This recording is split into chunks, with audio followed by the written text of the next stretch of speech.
My name is Sarah Chen, and 6 months ago, I was just another face in the crowded office of Morrison & Associates, a mid-sized marketing firm in downtown Seattle.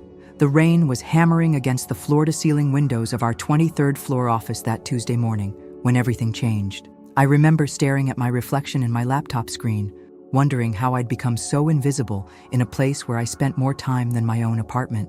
Sarah, conference room 3 now.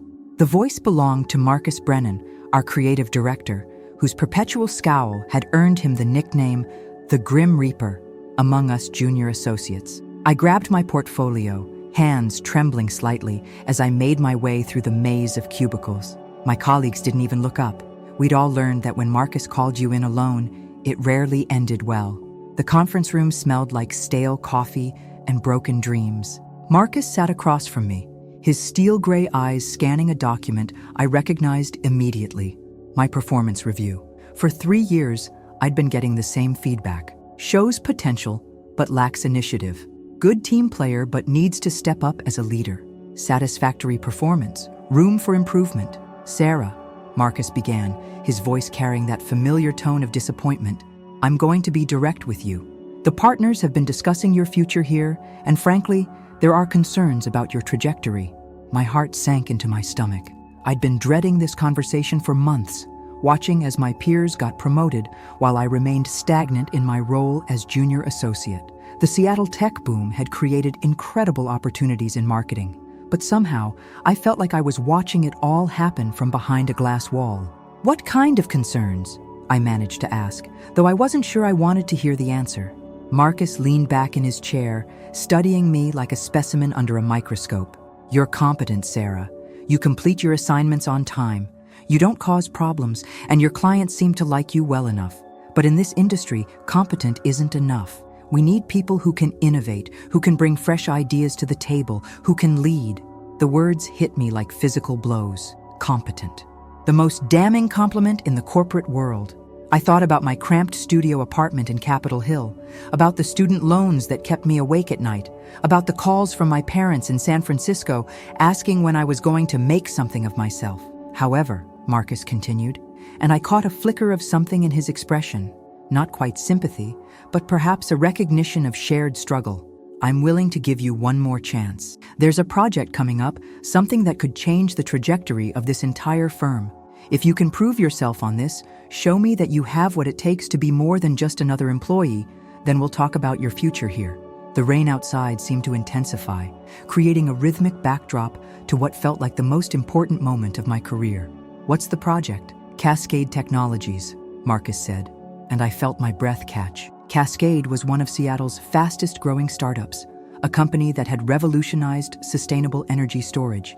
They were looking for a marketing partner to help them launch their consumer products division, and landing them would mean millions in revenue for our firm. They're meeting with agencies next week, Marcus continued. 3 firms are in the running, including some heavy hitters from Los Angeles and New York. The presentation needs to be perfect, innovative, compelling, and completely aligned with their brand values. I nodded, trying to project confidence I didn't feel. I understand. When do you need the initial concepts? Marcus's expression grew serious. Sarah, I need you to understand something. This isn't just about creating a good presentation. Cascade's CEO, Amanda Rodriguez, is known for her ability to see through corporate BS. She values authenticity, creativity, and genuine passion for sustainable technology. If you're going to work on this project, you need to believe in what you're selling. As I walked back to my desk, Marcus's words echoed in my mind. The office felt different somehow. The familiar sounds of keyboards clicking and phones ringing seemed sharper, more urgent. I passed by Jennifer's desk. She was one of the senior associates who had started the same week as me, but had already been promoted twice. She looked up and gave me a sympathetic smile. Rough meeting? She asked quietly. I forced a smile.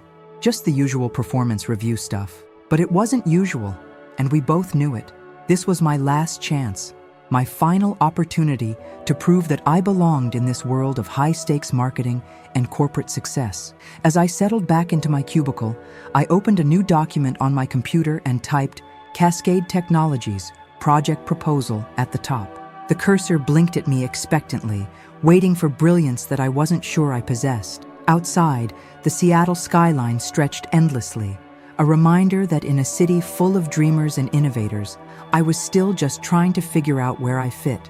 3 days into the Cascade project, I realized I was drowning. My desk had become a disaster zone of coffee cups and crumpled papers. The office had emptied hours ago, leaving me alone with my research materials spread everywhere. I'd been studying Cascade Technologies obsessively. Their CEO, Amanda Rodriguez, was impressive, a former Tesla engineer who had revolutionized energy storage at just 28 years old. Still here, Chen? David Kim appeared by my cubicle, jacket slung over his shoulder. He was everything I aspired to be: confident, innovative, respected. Working on the Cascade presentation, I said, trying to sound confident. The make or break project. David's tone carried something I couldn't identify. Word around the office is that Marcus is setting you up to fail. Cascade requested their top creative team, and he gives it to a junior associate. My stomach dropped. You think he wants me to fail? The partners want someone new for your role, but firing you without cause would be problematic. However, if you fail spectacularly on a high-profile project, after he left, I sat feeling smaller than ever. Maybe David was right. Maybe I was in over my head, but then something shifted inside me. Maybe it was 3 years of being underestimated, but suddenly I was angry. I looked at Amanda Rodriguez's photo on the Cascade website, a woman who had been told she was too young, too inexperienced, yet here she was, CEO of a billion-dollar company. Screw it, I whispered to the empty office. I grabbed my laptop and headed to the break room for what I knew would be an all-nighter. But this time, instead of trying to create what Marcus wanted, I started thinking about what Amanda Rodriguez needed. Cascade wasn't just selling batteries, they were selling hope. Their customers weren't just buying products, they were joining a movement for sustainable energy. By sunrise, I had the outline of a presentation that felt completely different from anything Morrison and Associates had ever produced. It was risky, personal, and authentic to Cascade's values. The morning of the Cascade presentation arrived with typical Seattle drizzle. I'd spent the week refining my concepts and rehearsing until I could deliver it perfectly. Marcus waited in the lobby, checking his watch. You're cutting it close, Chen. I'm ready, I said, adjusting my presentation bag containing my proposal and a miniature prototype of a home powered by Cascade's technology. Cascade's headquarters embodied their sustainable mission: solar panels, living walls, and energy demonstrations throughout. Amanda Rodriguez greeted us in a conference room overlooking Elliott Bay. She was smaller than expected, but commanded immediate respect with her firm handshake and intelligent gaze. Thank you for coming, she said, gesturing for us to sit. I understand Morrison and Associates has some innovative ideas for our consumer launch. Marcus launched into his standard opening, talking about the firm's history, their impressive client roster, their award-winning campaigns. I watched Amanda's face carefully and saw the polite disinterest that I'd learned to recognize in client meetings. She was being courteous, but she'd heard this pitch a dozen times from other agencies. When Marcus finished and turned to me, I took a deep breath and decided to take the biggest risk of my career. Ms. Rodriguez, I began, before I show you our proposal, I want to tell you about my grandmother. Amanda's eyebrows rose slightly. This clearly wasn't what she'd expected. Marcus shot me a warning look, but I continued. My grandmother lived through the Great Depression. She saved everything: glass jars, pieces of string, aluminum foil. My parents always said she was just old-fashioned, but I think she understood something that my generation is just now learning, that resources are precious and waste has consequences. I opened my laptop and projected the first image, not a corporate slide deck, but a photo of an ordinary family in their kitchen, morning sunlight streaming through windows powered by solar panels connected to Cascade's storage system. This is the Martinez family in Portland, I continued. They're not environmentalists or tech enthusiasts. They're just parents who want to reduce their electric bill and maybe leave their kids a world that's a little better than the one they inherited. This is your real market, Ms. Rodriguez. Not early adopters or tech enthusiasts, but ordinary families who are ready to make extraordinary choices. I walked through my campaign concept, Power Your Tomorrow, showing how we could connect with consumers on an emotional level while highlighting the practical benefits of Cascade's technology. Instead of technical specifications, we'd focus on real families, real savings, real impact. Instead of corporate spokespersons, we'd use authentic customer testimonials. The centerpiece of my presentation was a proposed partnership with Habitat for Humanity, equipping new homes with Cascade's technology and documenting the family's journeys toward energy independence. It would create compelling content while demonstrating the company's commitment to social responsibility.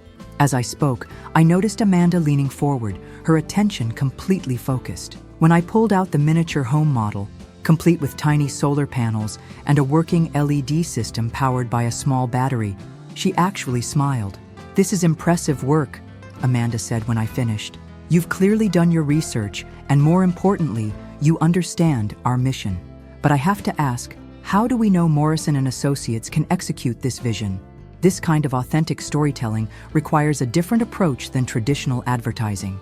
This was the moment I'd been dreading and anticipating. Marcus started to respond, but I interrupted him. "Ms. Rodriguez, I'll be completely honest with you. This campaign represents a departure from Morrison and Associates' typical work, but that's exactly why it's right for Cascade. You didn't revolutionize energy storage by following conventional wisdom. Why would you choose a marketing partner who's going to give you conventional advertising?" The room was silent for a long moment. Amanda exchanged glances with her team members, and I couldn't read their expressions. Finally, she stood up. "Thank you for the presentation. We'll be in touch with our decision by the end of the week." As we gathered our materials and prepared to leave, Amanda approached me directly. "Ms. Chen, regardless of our decision about the agency, I want you to know that your presentation was exactly what I was hoping to see. You understand what we're trying to accomplish here."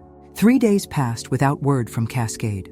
On Thursday afternoon, Marcus appeared at my cubicle. "Sarah, I need to see you in my office, now." His office showcased 20 years of successful campaigns. Marcus closed the door and gestured for me to sit. "Sarah," he began, "I got a call from Amanda Rodriguez this morning. They want to move forward with Morrison and Associates, but there's a condition. They want you as the lead on the account." "You?" I stared at him, certain I'd misheard.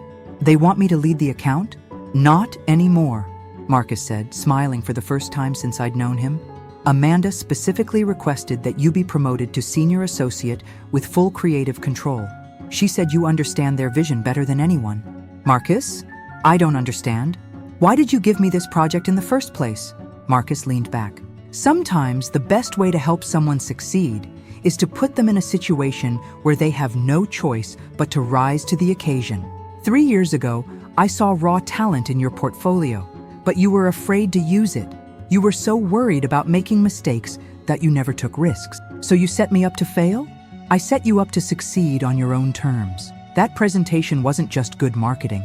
It was authentic, passionate, and completely aligned with Cascade's values. So what happens now? Now you proved that my faith in you was justified. The Cascade account is worth $12 million over 3 years. You'll have a team, dedicated budget, and complete creative control. As I left his office, everything felt different. That evening, I called my parents, and for the first time in 3 years, they sounded genuinely proud. Walking home through Capitol Hill, Seattle felt different too.